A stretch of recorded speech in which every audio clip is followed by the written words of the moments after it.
Each of us has a unique career story to tell.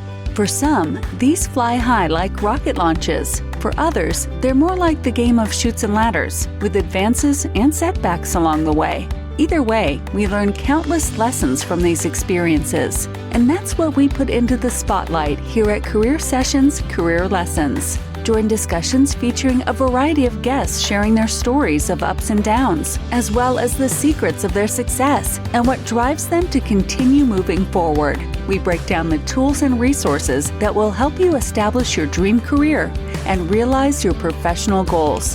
Here's your host, J.R. Lowry.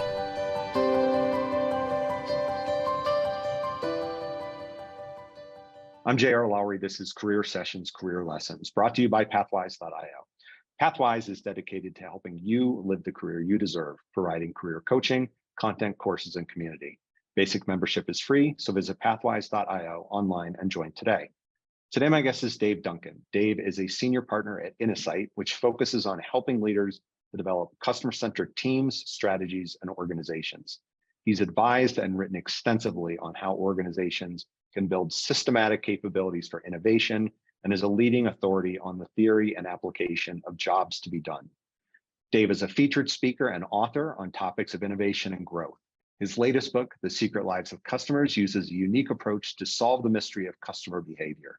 Previously, he co-authored 2 books and a number of articles in Harvard Business Review, including the Wall Street Journal bestseller, Competing Against Luck, The Story of Innovation and Customer Choice, written with the late Harvard Business School professor Clayton Christensen.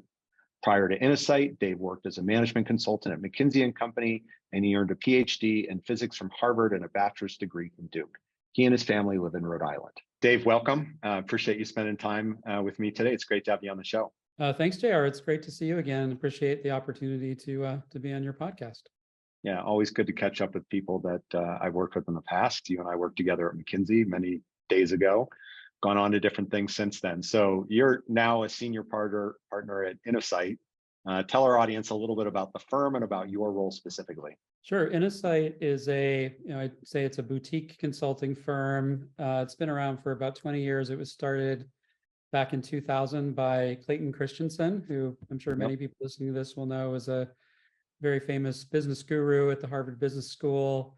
Well known for his book, The Innovator's Dilemma, and the theory of disruptive innovation, which was an idea and a model that he developed. And a little background on that, because it sets up, what our firm does. The dilemma of which he wrote in The Innovator's Dilemma is this idea that every organization, a company, as it becomes large and successful, almost in proportion to how large and successful it becomes, gets kind of locked into a certain way of doing things, a certain success formula, certain culture. And then when, for whatever reason, it might need to pursue things that look very different than that model, that success formula, it struggles to do that. Whether it needs to find new sources of growth that might look very different, or some startup comes along and starts competing in a different way and it needs to adapt to that. It's just very hard for large successful companies to evolve and adapt in fundamental ways. And he wrote about that in this book, The Innovator's Dilemma, which was this very eloquent problem statement, but it didn't really say, okay, well, what do you do? Right. So, okay, we're all in this dilemma. How do we get out of it? And Innosight was a firm that he co-founded with another guy named Mark Johnson, to have a consulting vehicle to figure out, solutions to that problem. And I got involved there when it was about 5 years in. So I'd say it was kind of in its late adolescence, and have been there ever since, about 16, 17 years now. And everything that we, all of our clients are big, typically large organizations, Fortune 100 companies. And we try to help them with this universal challenge of how do you create the next version of yourself, and how do you evolve into that while at the same time, expanding, strengthening your core business, which is, what's gotten you to this point. It's kind of a dual challenge, and we help them figure out how to do that. So Clay, as we knew him then, was one of my first year professors at school. Oh, wow. We were his first class right after he finished his PhD. Right. You know this as well as I do, that he had an unbelievably captivating way of speaking. He just drew you in right from the beginning. And in that first class, he talked about his research on disk drive generations and how, one generation supplanted the next, and there was always a new generation of winners, and the prior generation sort of lost out over time. And it was just fascinating. And obviously it was, work that became the foundation, for what you guys are doing at Innosight today. Yeah, he was I think, one of the reasons I think he became so renowned is not just that the ideas were very powerful and relevant to so many organizations, but he was such a great marketer of ideas, right? Meaning, to your point, he was an incredible storyteller. You read his books and they're not just kind of dry business books, but he teaches through stories, and he was a very compelling speaker. So yeah, he was really great at that. Yeah, he was. He had amazing delivery. So how is Innosight different? You worked at McKinsey, we worked there together. How would you describe it as sort of similar and different at Innosight relative to, a more classic consulting firm that, McKinsey would represent? Yeah, I think they're, in some ways, they're more alike than they are different, in the sense that, we work with big organizations that have, on big, tough problems that benefit from having an outsider come in, either to drive a process to solve the problem that's hard to drive from inside, right? Or to bring an experience set on certain types of problems that maybe a typical organization wouldn't have. In the case of McKinsey, an example is, they do a lot of post-merger integration, and that's a problem that not, maybe a company is encountering for the first time, or it's something that doesn't happen very often. And so it's actually really useful to have somebody come in who's seen 100 of them to help you kind of navigate through that.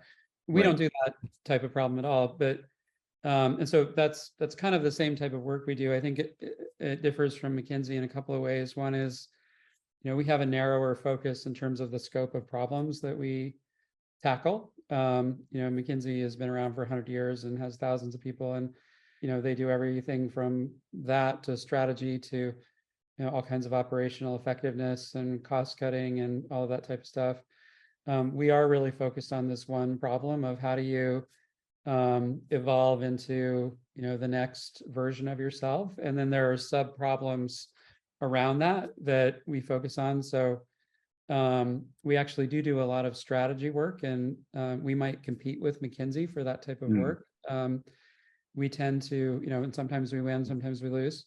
I'd say a distinction, at least when I was at McKinsey, a lot of the strategy work I was involved in was more of a kind of present forward, like how do we continue to grow this thing? And it was mostly focused on the core. When we get involved in strategy, we tend to take a longer term time perspective and think about, well, hey, who do you want to be 10 years from now, maybe 15 years from now? And then let's work backwards from there and figure out, well, what does that mean we have to do next year and the year after? In most big companies, as you very well, strategy is kind of an annual budgeting exercise, where you're basically saying, what do we need to do over the next year? Maybe it looks out a couple years. And because of that, it tends to perpetuate, the success formulas of the past, kind of assumptions about the world from the past. If you're trying to drive something more transformative, again, maybe the world's changing really fast and that those business models are breaking down, there often isn't a way, there literally isn't a mechanism in a company for a leadership team to step back and think about, well, what do we think that future environment's going to look like? Let's develop a shared point of view based on assumptions about the world, 5-10 years from now. And then within that frame of reference, let's think expansively about what we might become. And then again, kind of work back. And we call that a future back approach to strategy as opposed to present forward. It involves taking a long-term perspective, but it also involves facilitating a different type of conversation with leadership. So it's not like, at least when I was at McKinsey, I sat in a conference room for 3 months. I made models, we made presentations. Then someone went and presented those to the client and said, here's your strategy. If you are trying to do a more transformative play, you actually need the leadership team to be aligned around that and to sort of get their hands dirty and arrive at that together, because it's as much as it is an analytical exercise, it's also an alignment and kind of commitment, conviction exercise of a leadership team. And so we do, when we do strategy, there is analysis, but there's a lot of leadership dialogue facilitation, so that's just a little bit, narrower problem space, still problem solving, a little bit different of an approach to how we tackle some of the same problems where we overlap. Now, you personally do a mix of client work, you do some research, you write, you speak. How does your time kind of get allocated across those different activities and anything else that you're involved in? So most of my time is spent, on client work, or, we're also the people that develop new relationships and, look for new opportunities to help clients, call that 80% of my time. And then, just I'm interested in doing, writing and more kind of thought leadership related things. I'm sort of a wannabe half academic mindset, right? And so I actually enjoy doing that. And so maybe I spend about 20% of my time in that stuff. You've written a lot about customer centricity and innovation. If you had to kind of sum up your overall theses on these topics, what would they be? So I'll take them maybe in turn.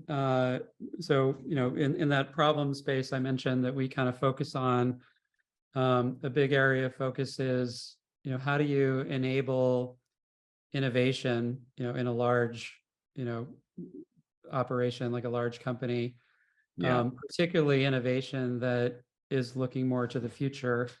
And I'm sure you remember from Clay's book, The Innovator's Dilemma, he talked about, there's a couple of different types of innovation any company needs to worry about. There's what he called sustaining innovation, which is, the innovation of just whatever we're selling today to the customers we're selling to, how do we just make that better and better, day in and day out, to stay competitive.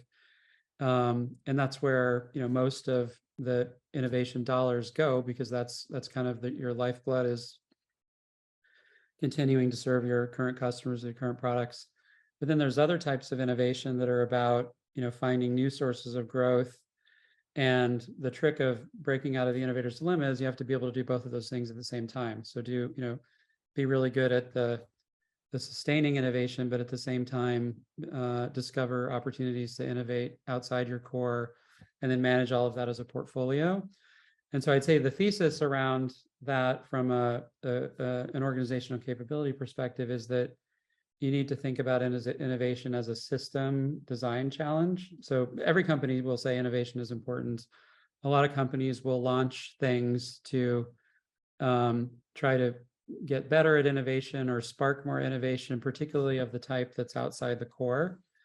They might set up a new team that's focused on, finding disruptive ideas, or set up a venture capital fund, a corporate VC fund to invest in things. Or, I remember at a bank that we have some familiarity with, there was a big company-wide idea jam where they hired IBM to come in and do like a, idea competition with thousands of employees participating. And those are all reasonable things to do, but most of them fail in very predictable ways over and over again, because they're, point solutions to what's really a systems challenge. And if you want to crack the problem of how do you enable innovation, you can't just give it to some group or initiative and have any prayer of success, because you have to think about broader things beyond it. Like, how does that connect to your strategic intent as an organization? Like what,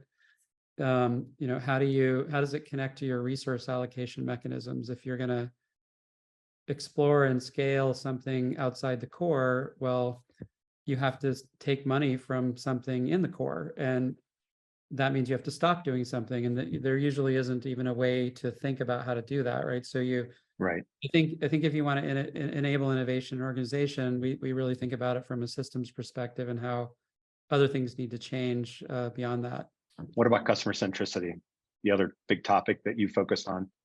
Yeah, well, so customer centricity, yeah, I mean, I guess the main idea there is that all innovation starts with discovering a deep unmet need that a customer has, and figuring out how to solve that need. And it's really the heart of any great innovation. And we have a whole kind of methodology around how you go about doing that, which we'll probably talk a little bit about. But yeah, I guess that's all I'd say about that. It's been what, 20 odd years since the Innovator's Dilemma was published. Have companies learned the lessons of that book?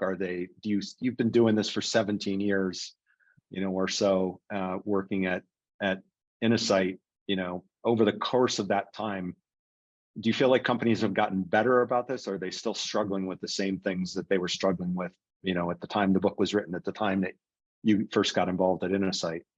Yeah, I think they've made some progress. I think we know a lot about what works and what doesn't work, and kind of what the components of the system are, and how you would put in place a strategy that is broader than a typical strategy that enables you to drive this type of innovation. I think a lot of that stuff is known.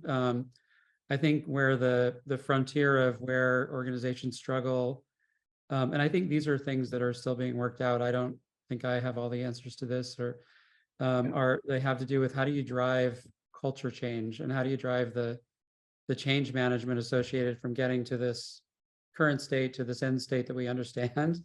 And how do you manage that?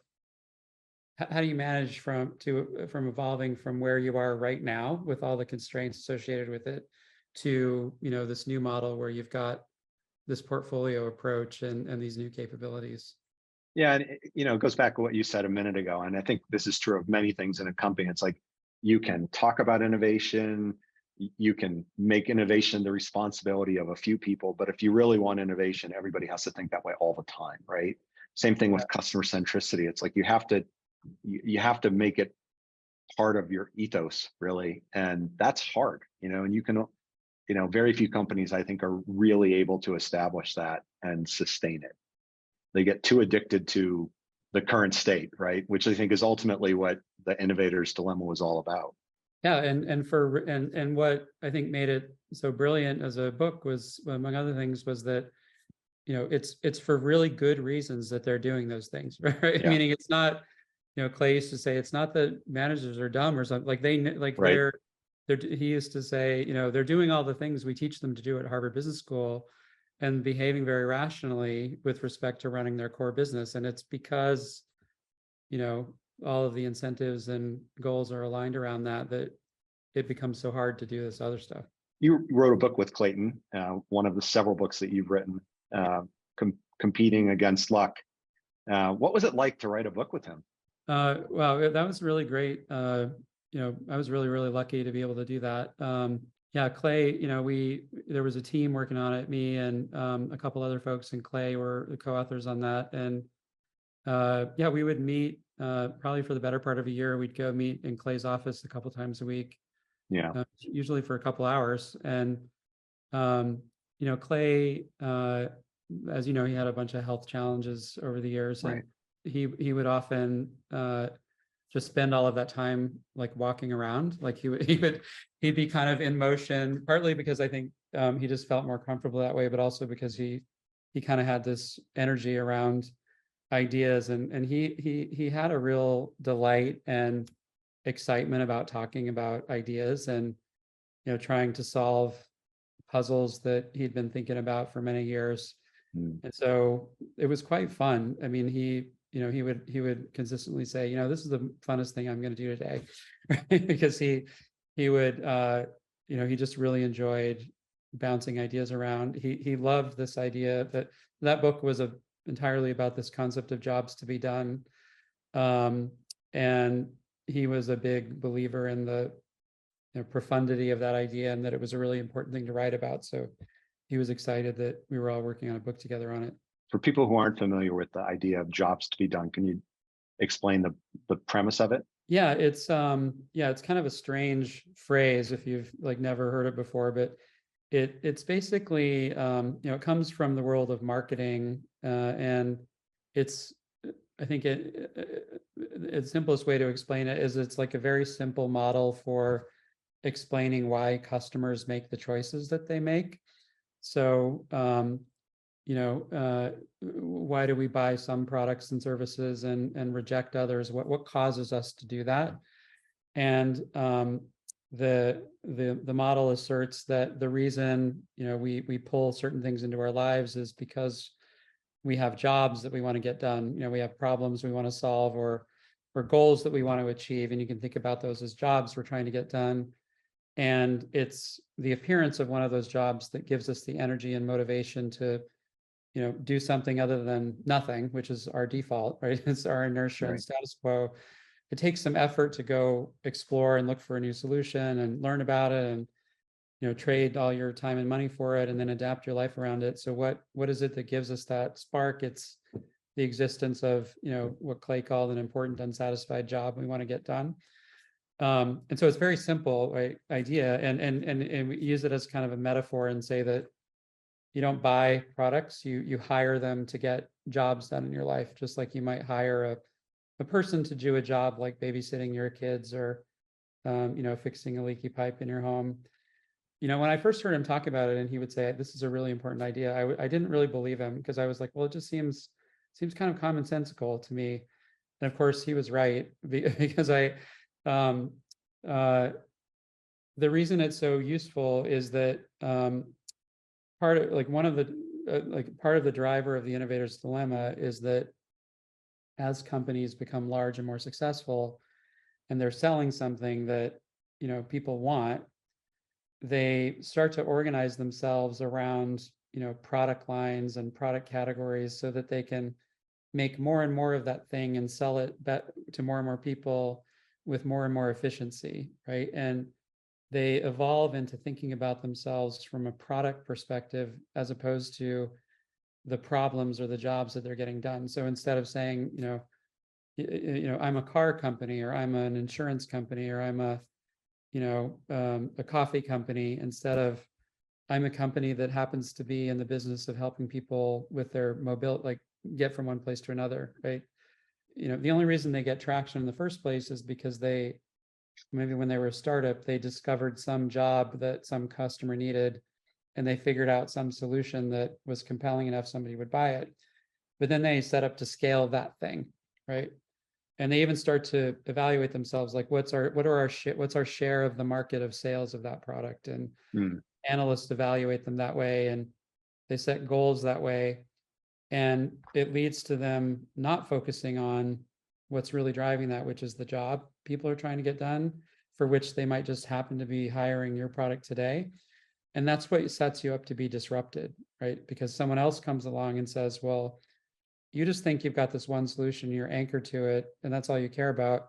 We actually see that there's this segment that they're not very satisfied for their job, and we'll innovate something better. So it was very connected to his theory of disruptive innovation, that part of what sets you up to be disrupted is your loss of focus on the job. How would you compare jobs to be done with like customer journey mapping and other sort of customer-centric user experience types of approaches that people use? Yeah, I think they're all compatible and complementary, meaning, customer journey mapping, for example. There are different ways that people use that, but journey towards what end? You can think about, let's say I have a job to be done, which is, what's a good one? I want to live in a house or something, right? Or I want to, there's a whole journey. So there's many journeys associated with that. Like if I'm, depending on where I am in my life, but my end, you can define the goal of a journey in terms of jobs to be done, and then just use it as a complement to that framework. What I think is useful about jobs, and because people can say, well, are you just using a different word for needs or something like that? Like, why is that different? Which is what I thought, again, when I first heard Clay talk about it, is that in some ways they are the same thing, but jobs as a language has a sharpness to it. If you ask somebody, well, what do you need? The answer could be a product, or it could be, to solve a problem. But if you ask somebody, well, what job are you trying to get done? You really are focused on the customer and the type of progress they're trying to make in their life. And so I think that's helpful. And then there's a whole, method related to it that we've developed that all, and I say what it all has in common is that whatever your business problem you're trying to solve, whether it's innovation or strategy, it tries to anchor you in, the customer's perspective, independent of anything that you're doing or think you want to do, and what they're trying to get done in their lives. In practice, how do companies employ the jobs to be done framework? Well, I can tell you a recent story because we wrote about this. So LinkedIn was a client of ours over the past year or so, the company LinkedIn, and Right. The person that engaged us was the chief product officer, who's on the executive committee there. And they're an incredibly high performing company. I mean, they're growing like crazy. They have an amazing business and they have super smart people and they're great at product development. And just for reference, so in terms of LinkedIn, they think about themselves as having kind of 3 marketplaces that they facilitate. There's a talent marketplace where people that companies that are recruiting and have jobs can be connected with people that are looking for work. There's a product and services marketplace where people that want to sell stuff can be connected with people that are, might want to buy stuff. And a knowledge marketplace where people that might want to teach something can meet people that want to learn stuff. Mm-hmm. And so they have those 3 kind of areas primarily. And then all of those are enabled by this sort of flywheel core product, which is the LinkedIn, profile that you and I probably have. Right. And they have over like 900 million people on that now. Like, think about that. Which is incredible. It's like really incredible. And it's, they're on track to cross 1 billion in the not too distant future. So even, despite all of that, right, they reached out because this guy, Tomer Cohen, was intrigued by this idea of jobs to be done. And he thought, there's something there that we need, or that, we think we could, their continuous improvement culture, it could be helpful. And I think for them, there was a couple of ways that they wanted to use it, and ultimately they did. So one was around just having a shared language that everybody could use to describe, what it is they were trying to understand and solve for about customers, right? Because to your earlier question, there's lots of different frameworks, there's different words and different methods, and it's kind of a sticky, easy way to get everybody talking about what you're trying to accomplish for the customer in the same way. It has a benefit in building a culture of customer centricity. And then there was an interest in finding ways to just ensure they were reflecting an articulation of the customer problem in product development, like all the time, because they've got all these like super brilliant product developers evolving, say, our profile experience, right? And if they're, if JR, if you're on the site, one of the metrics that they care about is how long do you spend on the site when you log in, right? Like they want you to like log in and then spend as much time as possible reading stuff, interacting with people. So they have this metric called time on site or something like that. So if you're a product developer and you have an idea A and idea B, you might test it. You're going to go with the one that has a longer time on site, where JR sticks around longer. But that's sort of an internal performance metric, and you can see it's directly related to revenues and profits and everything. But it doesn't say anything about why JR is staying on the site, right? It doesn't tell you, like you could optimize your product based on that metric, but you wouldn't necessarily know how good of a job you're doing solving JR's problem. Or if you then layer onto that important metric, don't ignore that, but the need to understand, well, okay, well, why is JR there in the first place? What is he, in the jobs language, what are you hiring your profile for? Are you actually looking for a new role? Are you just trying to learn? Are you trying to project something about yourself? Are you trying to get people to sign up to your podcast? What are, if we have that level of insight about you, well, then it can innovate in much more interesting ways and maybe we'll drive even greater time on site because we're connecting it to something that you value. So they're using it that way. And then I think the final way, which I think is super interesting, is they've kind of reframed how they articulate their strategic priorities from the perspective of the jobs they exist to solve at kind of a higher level. And they had, the reason that was, I think, easier for them to do it than other companies is they kind of had a construct that was sort of similar before, but they're sort of pivoted to jobs to be done. And now, if you ask what their strategy is, it's, among other things, it's about solving certain priority jobs for certain groups of audiences. And people who want to do projects or product development or allocate resources, they have to align with those. And if they don't do it.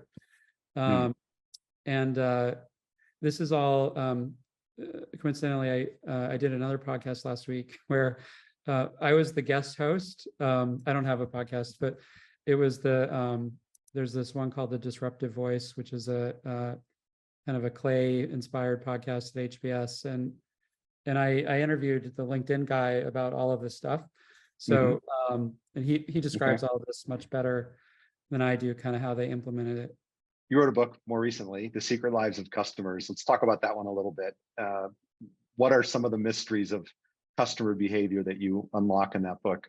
Yeah, so this is another book. It's kind of about this idea of jobs to be done, but I was trying to, the book with Clay, he's a big idea guy, and he explicitly didn't want to get into like tools and applications. He wanted to, do his wonderful thing of, making this, different aspects of this idea and telling stories and so on, to get people, interested in it. And so I wanted to write one that kind of connected it more to, okay, how do you apply it? It started off just as a personal kind of passion project, because I had a chance to co-author 2 books before that, but I always wanted to try to write one on my own, just to see if I could. And I didn't go into it thinking it would turn out well enough that anyone would ever want to read it, or let alone publish it. So, but I just wanted to try it, right, to see. And I don't know if you've come across a guy named Patrick Lencioni. Yep. So he wrote, he's written a bunch of wonderful books. I think the most famous one is called The 5 Dysfunctions of a Team. Right. And they're all kind of in this format of what he calls parables or fables, where, most of the book will be kind of a short novel, a story about some company or team having a problem. And then they work out the solution in the story through whatever these frameworks are he's trying to teach. And then at the end, he'll kind of step out of the book and explain the, frameworks directly. And so I wrote my book in that format because I thought that it's such a broadly accessible idea, and it would be more fun to write it that way and maybe more accessible to more people. So it's kind of a story that has, loosely the format of a mystery, where there's a company that's, in this case, it's a chain of coffee shops that they're losing customers, and they they hire someone who bills himself as a market detective to come in and try to understand, well, why are we losing these customers? What, how can we sort of turn things around? And kind of teaches all of these concepts and tools through the narrative. Cool. So let's switch gears a little bit. So I can't imagine that you necessarily envisioned yourself writing books and speaking and guest hosting podcasts and doing consulting projects when you were, back in your undergraduate days at Duke. What did you see yourself doing when you were an undergrad? Yeah, I wish, I wish I had a clear vision for what I wanted to do when I was coming out of undergrad. I ended up going to graduate school and doing graduate work in physics. And when I was an undergrad, actually at Duke, I studied philosophy and literature. And I guess if I had to create a common thread between that, I've just always been really interested in trying to understand things at a deep level. And that's kind of what led me to philosophy. And then it kind of evolved into physics. And then while I was in graduate school, kind of realized that there was a difference between being really interested in physics and being really interested in being a physicist. And you tend to get really channeled into very narrow kind of esoteric questions. And if you want to build a career doing that, then that's sort of the game you have to play, unless you're a genius or, very lucky. And I'm neither of those things. So, and while I was in graduate school, my interests evolved again, and I was just getting really interested in the business world and the world at large and economics, and was kind of saying, okay, well, maybe I should go into industry. I literally had never in my life heard of McKinsey, or even anything about that. But there were some alums that came back from my group that had gone that direction, and I really liked them, and I thought it seemed like a cool way to, pivot into the business world and kind of get business learning and experience. And I think got lucky that I got a job there. I think there's probably 20 times as many people who are qualified as they have spots, right? And spent 4 years there, and that was a great, that's where I met you, JR, and that's where I learned enough to be dangerous to get into the business world. But it wasn't a plan, right? Definitely wasn't. It was more, at each kind of transitional stage, thinking about the opportunities set in front of me and taking the best one. Look, I think that's the way most people do it, right? I mean, I had the benefit perhaps of doing ROTC in college, and so I knew initially that I was going to be an Air Force officer. I had no idea what I wanted to do after that. I went to business school. Primarily, I used to call it a halfway house into the private sector, into the real world, because, I needed to learn about the business world. I didn't really have much experience in it, and I'd never heard of McKinsey either. I think I'd heard of Bain because, I was Duke a few years ahead of you, and a lot of people went from Duke to Bain, but I had never heard of McKinsey until I was at school, and they came on campus, and I ended up there too. How did you end up at Innosight? How did you make that transition? Yeah, that was kind of serendipitous in that I left McKinsey by choice because I got burnt out, and I was like, I can't keep living this way in terms of I mean, it's a fantastic learning experience. It's a special place, I think, but it is very intense in terms of number of hours and travel and demands. And so I just stopped, and I didn't really, I was going to explore other things, and I had sort of a vague idea that I might go into finance. And I ended up just meeting a guy named Scott Anthony, who was one of the early people at Innosight. And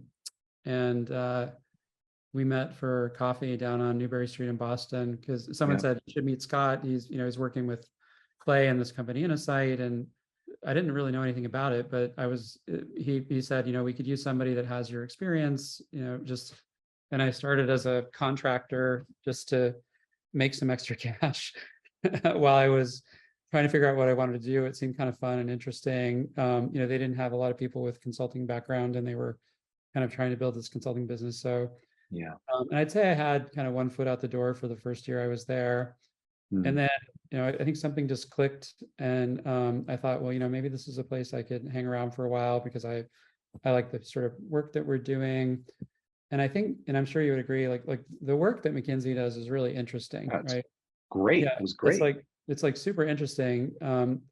But one of the other reasons I left is I didn't feel like it's such a big machine, and it I'm probably not really gonna change it much. If I stay here for 20 years, whereas at Innosight, we were kind of working on the most interesting problems, but we were also building a firm. It felt like a startup, and we were kind of building a firm. And so it had that sort of fun business building aspect to it too. And, I was maybe 30. I don't remember how old I was, but I kind of felt like I was at the point where I needed to commit to something and not be keeping my options open. And I just ended up sticking around for a long time. So now you're one of the senior people in the firm, having, really grown up there, so to speak, while the firm itself was growing up. How do you and your fellow senior partners think about the kind of culture that you're trying to create that makes Innosight unique? Yeah, well, we have a very, and we worked on these, they've been around, I forget when, but it's been at least 10 years. We have a very explicit set of values that Mm. we put a lot of thought into in terms of, they're up on the wall, and, we think about them and reference them all the time. And, there are things like, obviously, having impact with clients, but also intellectual curiosity and humility and, collaboration, and, some things that may sound like motherhood and apple pie when you put them on a wall, but, we've thought about how do they really manifest. And so I think it's sort of a conscious choice of the values you want to instill. And Yeah. we were actually acquired 5 or 6 years ago by a larger firm called Huron Consulting Group. Yep. And when we were going through the process of entertaining the idea that we might do that, we met a lot of firms, and cultural fit was by far, well, I don't know by far, but it was very, very strong. Like from the day we met the team there, and the values that they have are kind of very consistent with the values we have. And again, they talk about them all the time, and they've been a wonderful place to grow from there. Yeah, and those professional services acquisitions are hard. I'm sure Yeah. we've both seen our share of them in the industry. McKinsey struggled with some of them that they made in the time that I was there, and I think most of the other big firms did as well. It's a testament, 5 or 6 years later, that there's still that core team from Innosight involved in the firm, still working, as a division of Huron. Says a lot about how that cultural fit worked out for all of you. Yeah, I really do think it was a rare good fit. And some people have kind of migrated to other roles, or Scott is now half of his time he's teaching at Dartmouth. But yeah, the team is largely still intact, and I think extremely highly of Huron. They're a very well-run company, and I think if we had, I'm not saying we had the option, but if we had, gone to a place like McKinsey or a Big Four firm, we probably would have been evaporated because whereas Huron was kind of at a nice scale where they're a lot bigger than us, but they they treated us really well and kind of kept us independent and gave us a role in helping to shape where they wanted to go. And so it's been great. Good. Glad it's worked out. When you think about the different things that you've done and continue to do, what are the strengths that have fueled your success over the years, and what are the areas that you've had to work on developing? I'd say definitely, curiosity is a strength. Like I really like it. It's fun for me to kind of go deep in learning something new, and it almost doesn't matter what it is. Like I can get interested in it. That was one of the maybe somewhat surprising things I found at McKinsey, was that you could, like, every business is super interesting once you start learning about it. Every industry. I did a thing where I had to learn a lot about like cranberry, like the cranberry farming, and another one. I don't know if we ever worked on anything together, JR, but maybe more in the high tech space. And so if you really love learning, I think that's one thing that's been helpful, particularly in this type of work. I think they say your strengths are also your weaknesses. I think my challenge has always been, to be more practical and more, rather than sort of theoretical and interested in understanding things in kind of an academic way, but to learn how to, both in terms of what I do day to day, but how I help our clients just be more pragmatic, because it's not my natural tendency. I'd be happy to sit around talking about ideas, and that's not what companies need. They need help actually with very urgent practical things. So I sort of have to focus on that to do a good job there. Is there a particular way that you worked on getting better at that over the years? Well, I think part of it is like, assembling teams with people that complement you, and that there are some people that are very good at that, and so I tend to work well with people that are very good at that, and then just recognizing that it's practicing what it means to come up with an actionable recommendation, getting deeper into the operational side of how companies actually get stuff done, and just focusing on that in terms of the output of our work is the main thing. I don't think I've gotten any better in terms of my natural Yeah. abilities, but you just focus on learning what you need to learn and Yeah. go from there, and then try to like the power of a team with complementary skill sets. I mean, I'm sure you've seen, I'd be curious how you would answer that question and kind of what Yeah. you've seen works. Yeah. I certainly, like, I would describe being a more empathetic leader is something that I've had to work on over the years. I'm certainly Mhm. not a natural at it.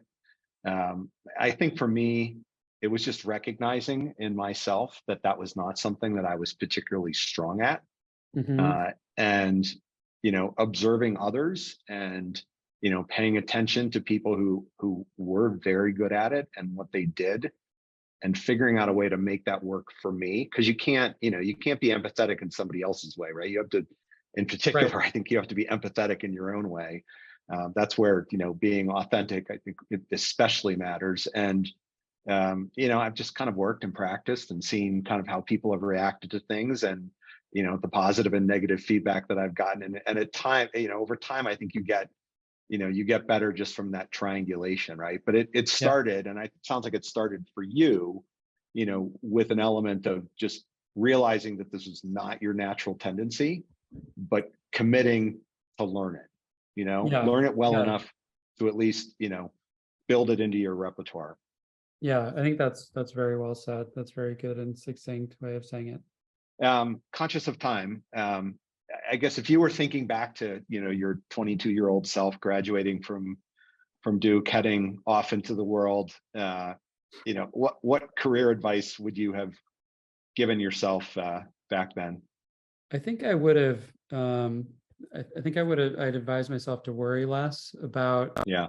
having everything kind of mapped out, and focus more on uh, optimizing for good. Obviously, find a place where you believe in what you're doing and you're working with good people. But beyond that, it's about learning and growth and development and having experiences that help broaden what you can do. Because at that time in your life, you don't really know what it is you're going to want to do, or what Yeah, you're good of at, what course. you like and what you don't like. And so rather than try, like I was always, even though as I described my path, I took quite a few turns along the way.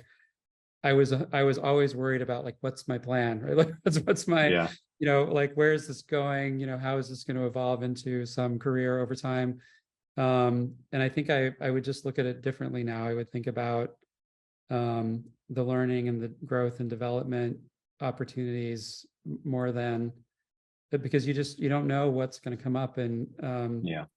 it's hard to plan out, especially when you're young and you maybe you don't know what it is you're going to like. Well, you don't know what you're going to like, and you also, like, you didn't know about McKinsey, right? I didn't know about McKinsey. Yeah.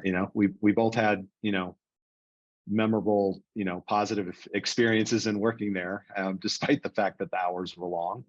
And that certainly shaped your direction. It shaped my direction, and that was something neither one of us knew about when we were Yeah. graduating from college. So I'm curious, what advice would you give your 22-year-old self?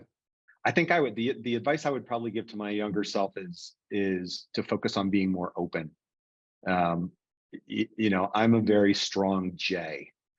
If you're familiar with Myers-Briggs, as I'm sure Yep, you I are, remember. and I'm sort of rushing to a conclusion, and I've had to learn over the years also to be a bit more open to opportunity and serendipity, and in some ways, the empathy is a bit about getting to be more open to how others think about things and see the Hmm. world. And so those two things actually go together for me, but that's what I think I would describe. Hmm. So, Interesting. Yeah, that's great. any final thoughts you want to share before we break?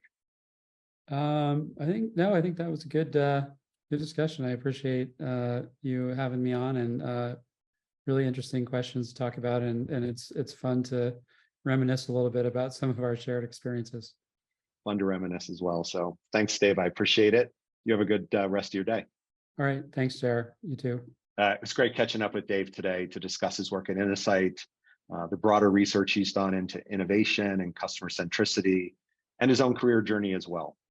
If you want to learn more, you can certainly pick up one of Dave's books at your favorite bookseller. And if you're ready to take control of your career, you can visit pathwise.io.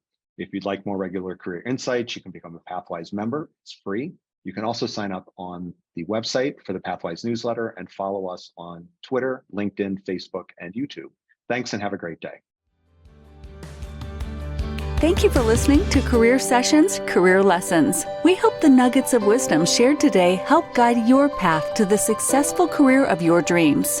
This podcast series is part of Pathwise.io, which is here to help you live the career you want. We provide a comprehensive mix of career and professional development events, insights, tools, and exercises backed by a group of leading coaches and other career management experts. If you aspire to something more or just something different in your career, join us at Pathwise.io.